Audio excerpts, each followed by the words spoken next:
Okay, my name is Philippe Turc. I'm the Executive Vice President for the Union National Defense. I'm going to repeat that. The Union National Defense Employees. First year into my mandate, and I inherited of the nice Phoenix file. Yeah, you can laugh, yeah. So I'm going to give you a bit of a briefing on the Phoenix, and we'll go to the questions after. First of all, when we talk about Phoenix, rarely we bring some good news, but I'll try to make it as sweet as possible. Still, 60% of our membership is affected by Phoenix. Is there anybody here in the room affected by Phoenix? Okay. No. No? Okay, well, good. Lucky you. And there's a few here in the room. There must be around 4 or 5. And some people are affected from various ways. Some people don't get their they don't get their actings.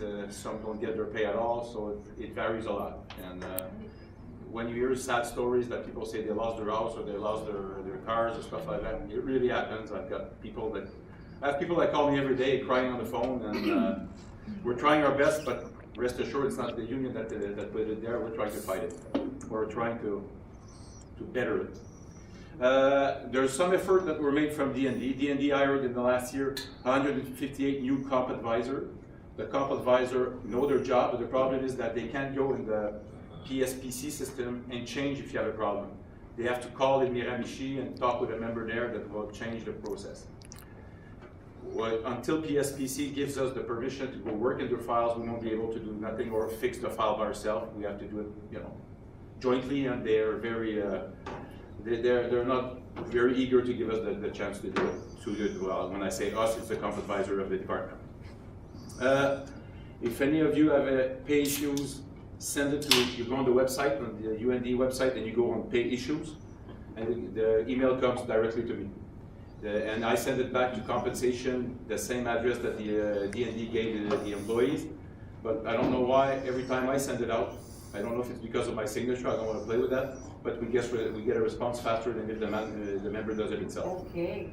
So, we try to push it both ways, and if it doesn't work like that either, I've got a few other addresses that I can send it to, but I can't share these ones because they don't want everybody to send their emails there. So I'm like a bit privileged to go to these addresses.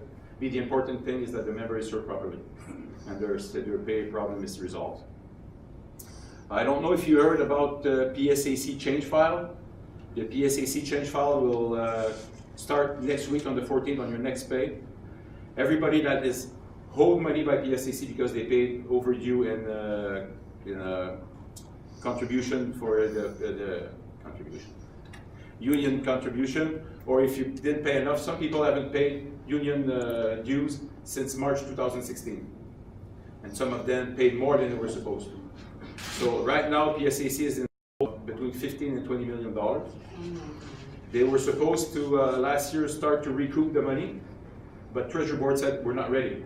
Because if we start mixing the Phoenix pay system with this problem, we're scared that there's going to be more problem down the line.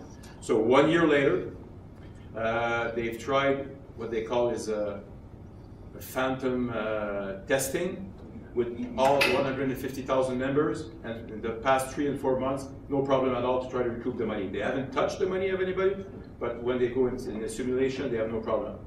Okay? I'm very scared that next week with Phoenix, I don't know what's going to happen. Sorry. I was at the Ontario Regional Conference that Serge gave a month and a half ago, and the members there told me, Phil, it's not time. It's not time for PSAC to recoup the money because our Phoenix pay problems are not solved. Once Phoenix is going to be resolved, let's do it then.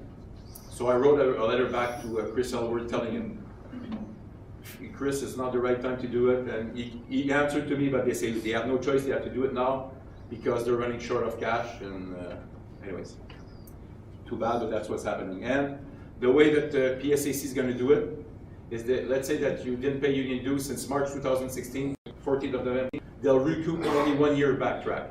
They won't go back to March 2016. And if you're owed, let's say, dues from March 2016 to November 2018, they'll pay in entirety. They'll give it back to you all over. So, have any of you received a letter from PSAC telling you if you had problems with your union dues? No? You received one? Yes. And paying, are you receiving, or are you okay? I'm going to have to pay, I think. There's 12,000 members that owe between 3 and 600. 3,000 between 600 and 900. And 1,300 owe $900 or more. So that's pretty big. That's why their shortfall of that much money. And how many people are owed money? There's 30, this is approx, 37,000 members that are owed less than 300, 1,300 members that are owed between 3 to 600, 200 members that are owed 6 to 800, and only 100 members that are owed $900 or more. So, and if some people receive a letter that you owe $1,000, and the way they're going to do it, let's say you pay $80 a month in union dues. On the 14th, you have, because it's supposed to be separated in 2 pays. So you pay $40 on the 14th, but they're going to double that 40 plus 80. So that on your pay of the 14th, you're going to pay 120. On the second pay, you're going to pay only 40. So that 80 is okay. They recoup another 80. Let's say you owe 1,000. That will repeat itself the next month. The first pay of the month, $40 again, and then 80, on and on until you don't owe money anymore. Some people might find it's a big burden, because in D&D or throughout the public service, we have people that earn between $20 an hour up to $50 an hour, so it doesn't have the same impact. You can go on the website. Can we close the light so I can show it on the website? Okay, you see here, Burned by Phoenix. That's the Public Service Alliance of Canada website. You go on the page, it's on Burned by Phoenix. You click on Find Out More. Come on. Okay. And then you arrive to Phoenix government to correct membership dues error next week. You go down, and there's a place that you can click. I don't know where it is there. Anyways, once you read it, there's a place you can go and you give your name, your PSAC number, and everything. And let's say you can't afford to pay the $80 supplemental. Let's say that's the wage you pay. So I'm crossing my finger that next week everything goes good when $3 or $300 or $1,000, but it won't be done in one shot. And because if it doesn't work out good, I already work around 18 hours a day on Phoenix, so I'm going to be working, I guess, 25 hours a day on Phoenix. So that's about it. Like I say, I don't have very good news about Phoenix. When they implemented the Phoenix pay system in Australia for the nurses in 2006, and they still have problems with it. So, but I know that the government promised that they would try to get a new system, and they're going to try to mesh it with Phoenix. And from what I heard through the grapevines, nothing on paper, they have found a system that could be compatible. And what they will do, instead of putting it on everybody, they'll try it, like, let's say, on 10, 15,000 members. And if it doesn't work there, well, they'll deal with that 10, 15,000 members and leave the other ones with the start of the crappy. So I don't know where this is going to go. And the government says a lot of things. I can't respond for them. So we'll wait till they'll come and they say, we found a system that's going to fix Phoenix and fix everybody's pay. That's the only thing I can hope for. So if you have any questions, I have one question here. I'm going to